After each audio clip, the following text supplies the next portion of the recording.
Суусамыр өрөөнүндө 3 унаанын катышуусунда жол кырсыгы катталды. Маалыматка караганда Бишкек шаарын көздөй бара жаткан жол тандабасты аркасындагы Honda үлгүсүндөгү жеңил унаа сүзгөн. Анын кесепетинен жол тандабас каршы тилкедеги оор жүк ташуучу унаа менен кагышып сайга кирип кеткен. Алдын ала маалыматтарга караганда жол тандабастын айдоочусу жана анын жубайы каза тапты. Унаанын артында 3 жаш бала болгон, алардын ичинен 3 жаштагы бала дагы каза тапты. 2 баланын абалы оор деп айтылууда. Ысык көл районунда жол кырсыктарын алдын алуу максатында рейд өткөрүлдү. Рейд жол кыймылынын коопсуздугун камсыздоо бөлүмүнүн кызматкерлери тарабынан жүргүзүлдү. Алардын маалыматына караганда рейдтин жүрүшүндө 112 протокол толтурулган. Ошондой эле мас абалындагы 5 айдоочу кармалып, терезелери караңгылатылган 5 унаа жана жасалма номуру менен 3 унаа токтотулган.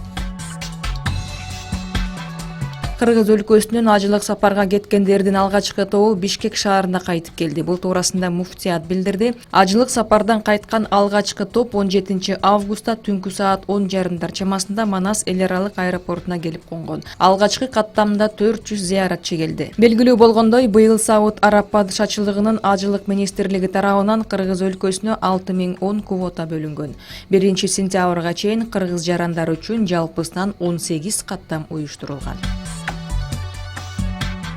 Кабулдагы жардыруу үчүн өзүн ислам мамлекети деп атаган террор тобунун Афганистандагы бөлүмү жоопкерчилик алды.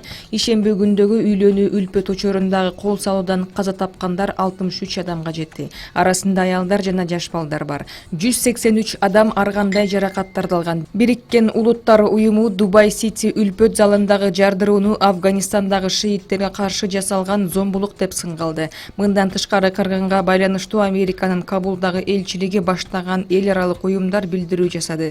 Афган өлкө башчысы Ашраф Гани коопсуздук системасындагы мындай өксүктү талдоо жана ага жол бербөө үчүн чукул жыйын чакыргандыгын билдирди. Бул жардыруу акыркы жылдардагы Афганистандын тарыхындагы тынч жарандарга каршы кандуу чабуулдардын бири болду. Ош шаарында Ош түрк дүйнөсүнүн маданий борбору эл аралык салтанатынын алкагында туристтик фестиваль өттү. Ош Фест 2019 фестивалы чыгыш гербени менен башталды. Анын алкагында төө, топоз жана ат минген кыргыз, өзбек, индус жана Кытай улутунун өкүлдөрүнөн түзүлгөн гербен Сулайман Тоо музейинин унаа токтотуучу жайынан Алымбек Датка этнографиялык комплексине чейин жүрүш жасашты. Ошондой эле улуттук тамак аш, улуттук буюмдар, жер жемиш, кол өнөрчүлөрдүн эмгектеринин жарманкелери уюштурулду.